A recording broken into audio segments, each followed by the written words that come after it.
कोणत्याही गुणाने व पापाने ब्राह्मणाचे ब्राह्मण तत्व लोप पावत नाही. कोणत्या प्रकारचे जर समजा त्यानं गुन्हा केला तर त्यामुळे समजा त्याला ब्राह्मण असल्यामुळे समजा पाप लागत नाही असं समजा ते म्हणायचे. परंतु भिक्खू एकदा भिक्खू झाल्यावर तो नेहमीच भिक्खू राहील असे नाही. जर एकदा समजा तो भिक्खू झाला म्हणून समजा नेहमी समजा तो भिक्खू राहील असे नाही. भिक्खू हा बनविला जातो. म्हणून जर त्याचे वर्तन भिक्खूला योग्य नसेल तर त्याचे भिक्खुत्व हिरावून घेतले जाऊ शकते.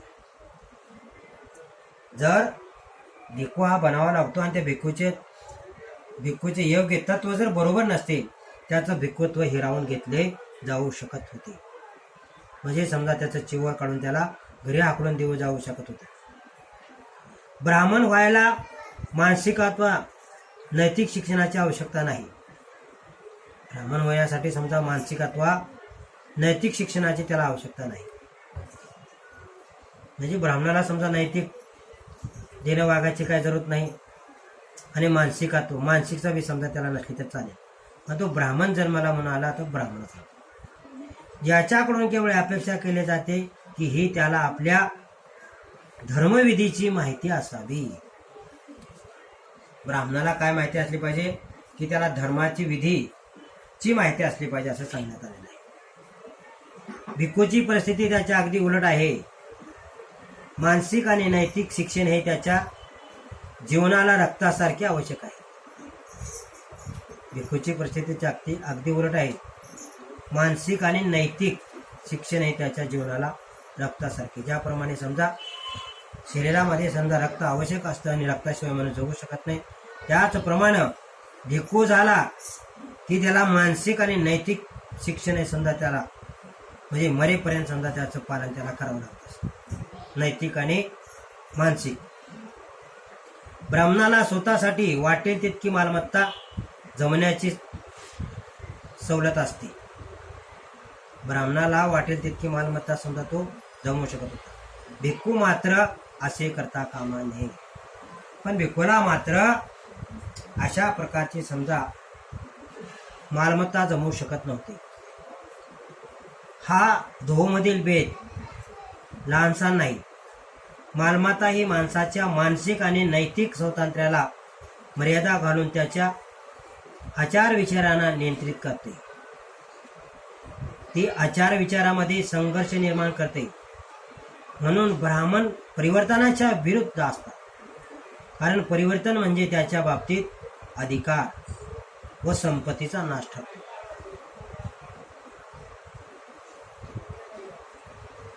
भिक्खू हा संपत्ती रहित असल्याने तो मानसिक व नैतिक दृष्ट्या स्वतंत्र असतो.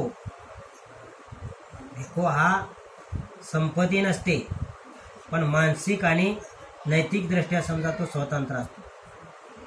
त्याला स्वतःला समजा मानसिक आणि नैतिक दृष्ट्या ते नैतिक आहे हे त्याला समजा त्याचं नियमाचं पालन त्याला करावंच लागतं. प्रामाणिकपणा सच्चिल याच्या जाड आणि स्वार्थी हेतू त्याच्या बाबतीत तरी येऊ शकत नाही. प्रामाणिकपणा आणि सच्चिल म्हणजे प्रामाणिकपणा जर समजा तर याच्या आड समजा दुसरे स्वार्थी हेतू त्याच्या बाबतीत त्याच्यात आडी येऊ शकतच नाही. कारण त्याच्याकडे हा प्रामाणिकपणा समजा भिक्षूकडे असतो. ब्राह्मण ही जात असली तरी प्रत्येक ब्राह्मण ही स्वतंत्र व्यक्ती आहे. ब्राह्मण ही जात असली तरी व्यक्ती कसा आहे स्वतंत्र व्यक्ती आहे. कोणत्याही धार्मिक संघटनेच्या नियमाने तो बांधलेला नाही. ब्राह्मणाला समजा कुठली त्यांची संघटना नसते किंवा त्याला नैतिक संघटनेचे त्याला काय देणे घेणं नाही. पण भिक्खूला मात्र नैतिक संघटना समजा त्याला बांधलेल्या असायचे. आपले नियमन तो आपण स्वतःच करणारा. आपल्या जातीशी तो सामान्य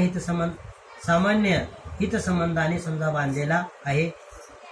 हे ते अगदी भौतिक असतात. उलट पक्षी भिक्खू मात्र सदैव संघाचा घटक असतो. भिक्खूला भगवंताने समजा संघाची स्थापना केलेली असते आणि समजा त्याच्यात काय असतो तो सभाचा म्हणजे घटक असतो. संघाचा घटक असल्याशिवाय कोणीही भिक्खू असू शकेल असे शक्य नाही. आणि प्रत्येक भिक्खूची समजा संघटना होते आणि समजा संघामध्ये सामील असणे समजा ते प्रत्येक भिक्खूचं काम होतं आणि ते संघामध्ये सामील असायचेच. भिक्खू स्वतःचे नियम स्वतःसारखे करीत नसून ते संघाने नियंत्रित असतो. भिक्खू हे स्वतःचे नियम स्वतः करीत नसून संघाने काही नियम त्यांना घालून दिले होते. त्या संघाच्या नियमाचं ते काटेकोरपणे पालन करायचे आणि संघाच्या नियमाचं पालन न केल्यास समजा त्याला शिक्षा होत असत. पण ब्राह्मणाला मसा असणाऱ्या कशा गोष्टीची समजा पालन करायची आवश्यकता नाही. फक्त समजा त्याला ब्राह्मण म्हणून जन्माला आला की त्याला समजा लग्न विवाह मृत्यू या गोष्टीचे समजा ते विधी करायचं, फक्त एवढं त्याला माहिती. संघ एक आध्यात्मिक संघटना आहे आणि संघ ही कशा आहे? आध्यात्मिक संघटना आहे. आता भिक्खू आणि उपासक, भगवंताने भिक्खू आणि उपासक मध्ये समजा भेद केलेला आहे. ते कशा प्रकारचा भेद आहे आपण पाहूया. धम्मामध्ये भिक्खूचा धम्म आणि उपासकाचा धम्म यात विशेष भेद करण्यात आला आहे. आता धम्म म्हणजे भगवंताने सांगितलेला उपदेश, मार्ग, धर्म. तर याच्यामध्ये भिक्षू आणि उपासक याच्यामध्ये भगवंताने समजा अलग भेद केलेले आहेत. ते भेद कशात बघा. भिक्खू ब्रह्मचार्याने बांधलेला आहे. भिक्खू हा ब्रह्मचार्याचं पालन त्याला काटेकोरपणे करावं लागतं. ही गोष्ट उपासकाची नाही. उपासकाला मात्र ब्रह्मचार्याचे पालन नाही. त्याला लग्न करता येते, उपासकाला लग्न करता येते. भिक्खूला घर अथवा कुटुंब असू शकत नाही. आता भिक्खूला समजा लग्न करत नाही तर त्याला कुटुंब आणि घराची समजा असू शकत नाही. याच्या उलट उपासकाला घर आणि कुटुंब असू शकते. उपासकाला कुटुंब असू शकते, घर असू शकते. भिक्खूला मालमत्ता बाळगता येत नाही.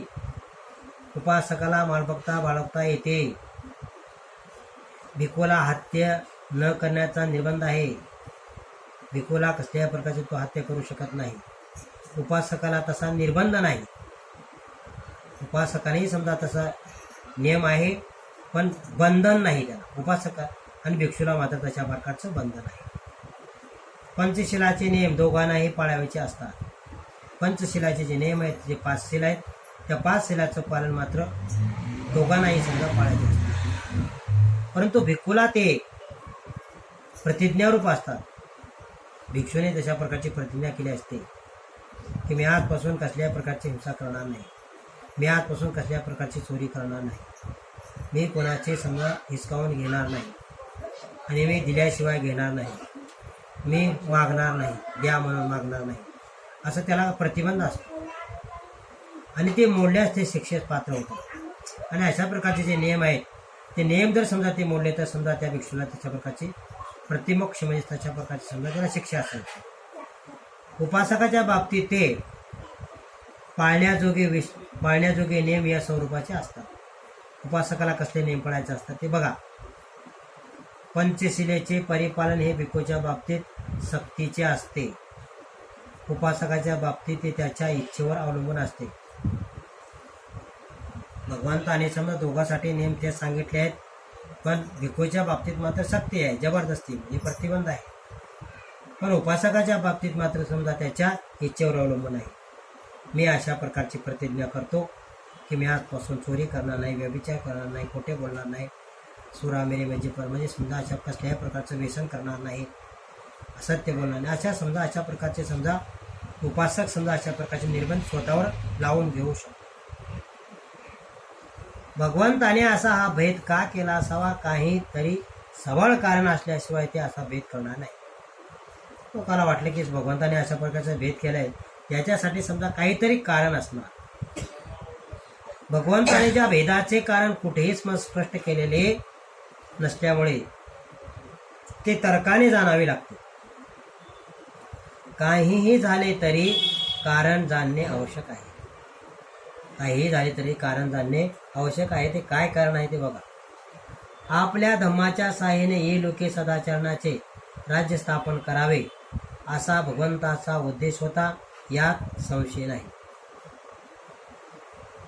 भगवंताचा उद्देश काय होता की सदाचरणाचे राज्य स्थापन करावे. या सर्व पृथ्वीवर काय लोकांनी सदाचाराने वागले पाहिजे होतं, असं भगवंताचा उद्देश होता, यामध्ये समजा संशय नाही. म्हणूनच तर भगवंताने आपला धम्म भिक्खू अथवा उपासक यांना भेद न करता सर्वांना शिकवला.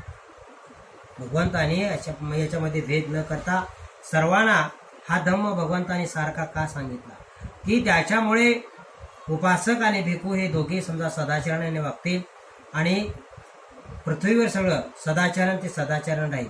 आणि सदाचरणाचा धम्म म्हणजे का, भगवंताचा हा सदाचरणाचा धम्म आहे. आणि सगळीकडे या जगात सदाचरणाने लोक वागतील. आणि सदाचरणाने वागल्यानंतर म्हणजे त्याच्याकडे असलेले समजा ते दुःख आहे, त्या दुःखाचा समजा नायनाट होईल, दुःखाचा नाश होईल.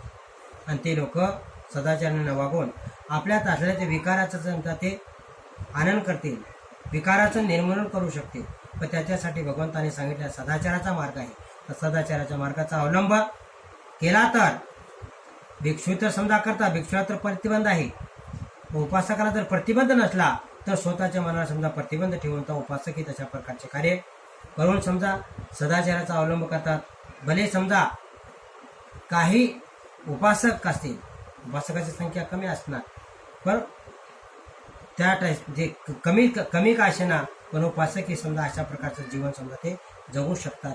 म्हणजे गृहस्थी असूनही भगवंताच्या धम्माच्या मार्गाचं अनुसरण करून स्वतःला व इतरांना समजा ते मुक्त करू शकतात. कसं तर भगवंताचा धम्म आचरणशील आहे. आपण अशा प्रकारचं आचरण करतो तर तुम्ही अशा प्रकारचं आचरण करा, असं हे समजा उपासक भिक्खू समजा सांगतात.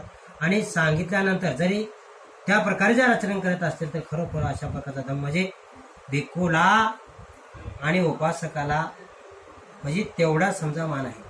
कारण उपासकही समजा तशा प्रकारचं जीवन जगत असेल, तशा प्रकारचा भगवंताचा धम्म जाणून घेत असेल, जाणून घेऊन इतरांना तशा प्रकारचा धम्म जर सांगत असेल आणि तशा प्रकारचं जर आचरण करत असेल तर मग समजा तो काय आहे, भिक्खू आणि समजा उपासक हे समजा सारखे आहे. पण सर्वच उपासक करणार नाहीत असे नाही, की क्वचित उपासक अशा प्रकारचं पालन करत असते. पण भिक्खूला मात्र असं कडक निर्बंध होतं. आताही समजा भिक्षूला कशा प्रकारचे कडक निर्बंध आहेत, पण फक्त आता समजा का करत नसतील तर भिक्षू फक्त चिवर परिधान केले तर मी भिक्षू झालो, याच गोष्टीवर आहे. पण त्या टायमाला तसं नसतं. भगवंत म्हणत की ज्याने समजा काश्या वस्त्र परिधान केलेले आहे त्याने धम्माच्या मार्गाचं अनुसरण करणं आवश्यक आहे. आणि धम्माच्या मार्गाचं जर अनुसरण करत नसेल तर त्याला समजा संघातून हकालपट्टी व्हायची, त्याची संघातून हाकलून द्यायची. अशा प्रकारचं निर्बंध समजा या भगवंताच्या धम्मामध्ये होतं. आणि अशा प्रकारचे कडक शिस्तीचं पालन भिक्खूसाठी होतं. आताही समजा आहे तेच आहे, पण तशा प्रकारचं कडक शिस्तीचं पालन करत नसतील त्याच्यामुळे समजा हा धम्म उपासकापर्यंत आणि घरोघरी समजा पोचत नाही. त्या काळचे भिक्षू लोक घरोघरी प्रत्येक उपासकाची संख्या कमी आणि भिक्षूची संख्या जास्ती होती. त्यामुळे समजा ते लोक घरोघरी जाऊन समजा भगवंताचा धम्माचा उपदेश करून म्हणजे ते भगवंताच्या धम्मदान हे कोणचं दाम आहे, धम्मदान सब्बदान, सब्बदान धम्मदान, म्हणजे सर्व दानामध्ये धम्माचं दान श्रेष्ठ आहे असं समजून ते लोक काय करायचे, भगवंताच्या धम्माचा उपदेश देण्यासाठी समजा भिक्षू लोक त्यांच्या घरी जाऊन अशा प्रकारे भगवंताचा धम्म आहे सांगितलेला आहे तशा प्रकारे समजा ते लोक इतर उपासकाला सांगत होते. आणि तशा प्रकारचं म्हणजे सर्वात श्रेष्ठ असं दान ते समजा कमवू शकत होते. भगवंताने त्या भेदाचे कारण कुठे स्पष्ट केले नसल्यामुळे समजा ते तसं सांगता आलं नसेल. पण आपल्या धम्माच्या साहाय्याने हे लोकांनी सदाचार जन स्थापन करावे असाही भगवंताचा उद्देश होता. भगवंताचा उद्देश होता की हे लोकांनी परलोक कुठेही जर गेले तर समजा तो सदाचरणाचा मार्ग राहावा असा भगवंताचा समजा उद्देश होता. म्हणूनच तर भगवंताने आपला धम्म भिक्खू आता उपासक याच्यामध्ये भेद न करता सर्वांना शिकवला. परंतु भगवंतांना माहीत होते की सामान्य माणसाला केवळ